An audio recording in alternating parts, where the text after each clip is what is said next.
Here we will study exercise 5.78, last one exercise, right?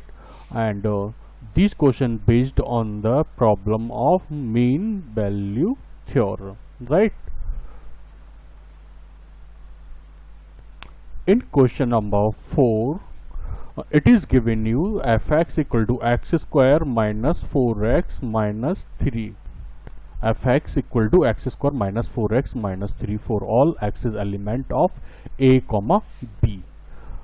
So अब यहाँ पर ये क्लियर है कि fx कैसा है, पॉलिनोमियल फंक्शन है। और पॉलिनोमियल फंक्शन कैसे होते हैं, पॉलिनोमियल फंक्शन कैसे होते हैं और पॉलिनोमियल फंक्शन कैसे होते हैं, कंटिन्यूस होते हैं और डिफरेंशिएबल होते हैं, राइट?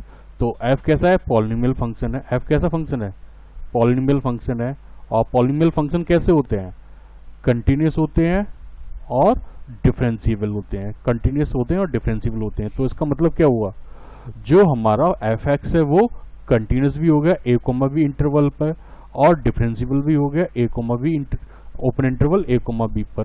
लेकिन यहाँ पर a इक्वल टू 1 और b इक्वल टू 4 गिवन है। So therefore f is continuous on open close interval a comma b and differentiable in open interval a comma 1 comma 4, right? अब रॉलीज कंडीशन सॉरी एमबीटी की दोनों condition verify हो गई हैं। तो यहाँ पर एक पॉइंट सी होगा such that c is element of open interval 1 comma 4 such that f dash c equal to f v minus f a upon b minus a, right? तो यहाँ पर f dash c equal to हो जाएगा B की जगह f4 minus f1 over 4 minus 1 हो जाएगा, right?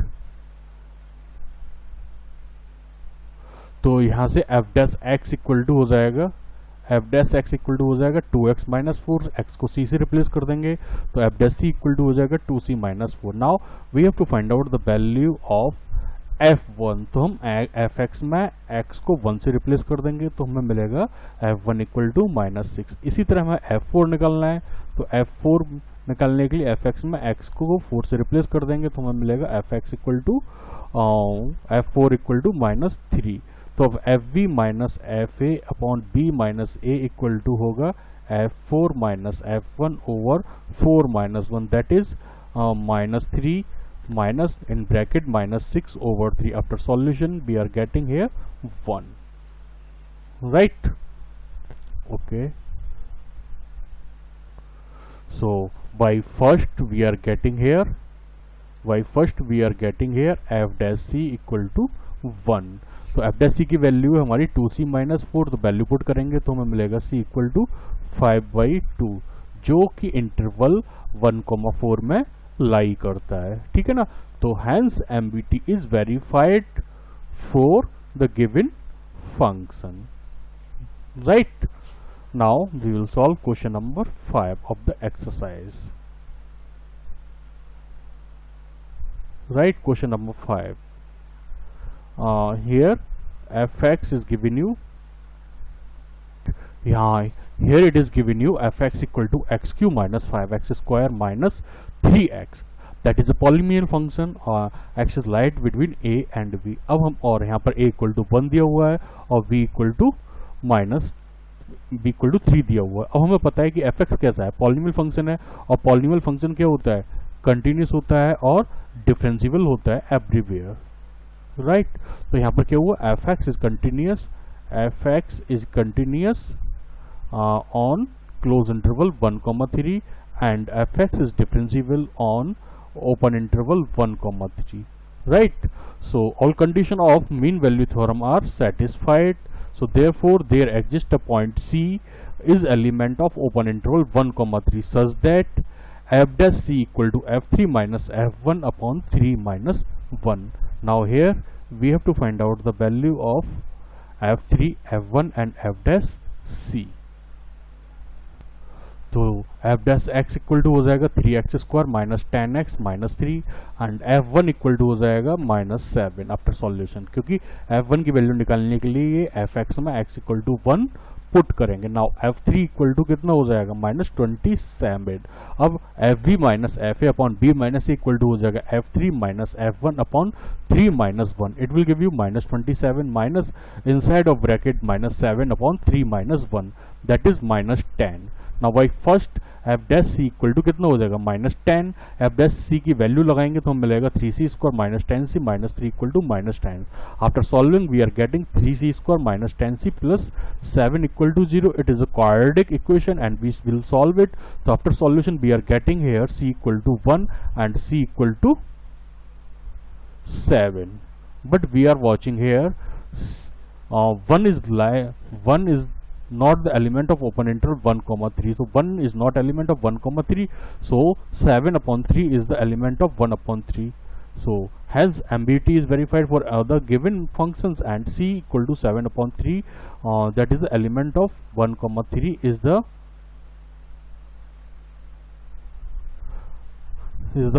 only point for which f dash c equal to 0, right? Okay. Question number 6। Question number 6 के फर्स्ट और सेकंड पार्ट हम पहले रॉलिस थ्योरम में कर चुके हैं, तो रॉलिस थ्योरम की फर्स्ट और सेकंड कंडीशन को एज इट लिख देंगे और उसके बाद का पार्ट इजी है और आप लोग उसे सॉल्व कर लेंगे। That's clear? Okay, here few are solved examples, we have to check them. Verify the Lagrange's mean value theorem for the following function. First part में दिया हुआ है पॉलिनोमियल फंक्शन, आप लोग सॉल्व कर सकते हैं। सेकंड पार्ट में दिया हुआ है पॉलिनोमियल फंक्शन, आप लोग सॉल्व कर सकते हैं। फोर्थ पार्ट में दिया हुआ है पॉलिनोमियल फंक्शन, आप लोग सॉल्व कर सकते हैं। फिफ्थ पार्ट में भी क्या दिया हुआ है, स्क्वायर रूट फंक्शन दिया हुआ है, आप लोग सॉल्व कर सकते हैं। हम थर्ड पार्ट को देखेंगे, जरा देखते हैं जरा।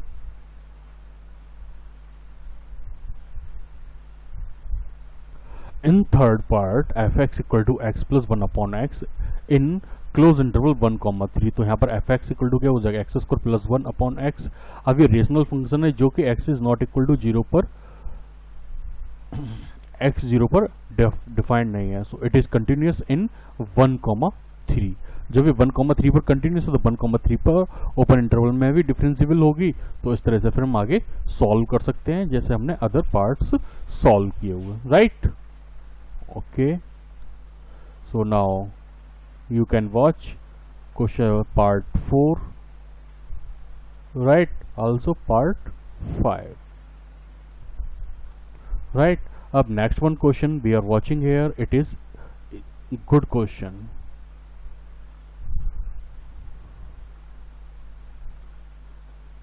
Right here, watch here.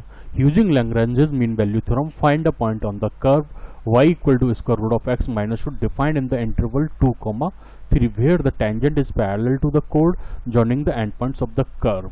अब x माइनस 2 दिया हुआ तो x की सारी वैल्यू 2 या 2 से ग्रेट होंगी, राइट? तो यहाँ पर इंटरवल हो जाएगा दिया हुआ है 2 कॉमा 3, क्लोज इंटरवल 2 कॉमा 3। अब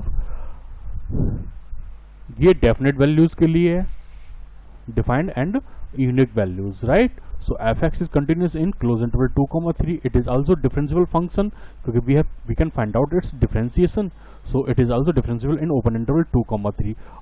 Both conditions of the Lagrange mean value theorem are satisfied, so there exists a point c is element of open interval 2 comma 3 such that f dash c equal to f3 minus f2 upon 3 minus 2 equal to 1. After that we have to find out f dash x solve करेंगे, वहां से f dash c निकालेंगे तो हमें मिलेगा 1 upon 2 square root of c minus 2 equal to 1। After solving we will get c equal to 9 upon 4 which is the element of 2 comma 3 of open intervals, ठीक है ना? तो जब x इक्वल टू हमें मिल गया 9 अपॉन 4 तो y इक्वल टू कितना हो जाएगा, 1/2 हो जाएगा, क्योंकि y की वैल्यू निकालने के लिए x की वैल्यू गिवन फंक्शन में पुट कर देंगे, राइट? तो हमें एक पॉइंट मिला 9 अपॉन 4 1 अपॉन 2 जिस पॉइंट पर टेंजेंट गिवन कोड के पैरेलल है, राइट? नेक्स्ट क्वेश्चन हम देखते हैं। Here find a point on the parabola y equal to x minus 3 का whole square where the tangent is parallel to the chord joining 3, 0 and 4, 1। अब यहाँ पर y equal to x -3 का whole square दिया हुआ है, that is a polynomial function and polynomial function is continuous and differentiable, so all two conditions are satisfied of the mean value theorem. So there exists a point C such that C is element of open interval 3 comma 4 3 comma 4, so such that f dash C equal to f4 minus f3, right, upon 4 minus 3 equal to 1. From where we will get f dash C equal to 1 और f dash C की value कितनी हो जाएगी 2 bracket में inside 2 minus 3, so implies that it will give you C equal to 7 upon 2, which is 3.5 lies between open interval 3 comma 4. So x equal to 7 by 2, or after putting the value of x in given equation we are getting y equal to 1 upon 4. So our point 7 upon 2 comma 1 upon 4 is the point on the curve at which the tangent is parallel to the chord joining the point 3 comma 0 and 4 comma 1, right? Good. तो ये सारी आज mean value theorem की problem solve हो गई हैं, आप लोग आराम से सॉल्व कर सकते हैं इन्हें।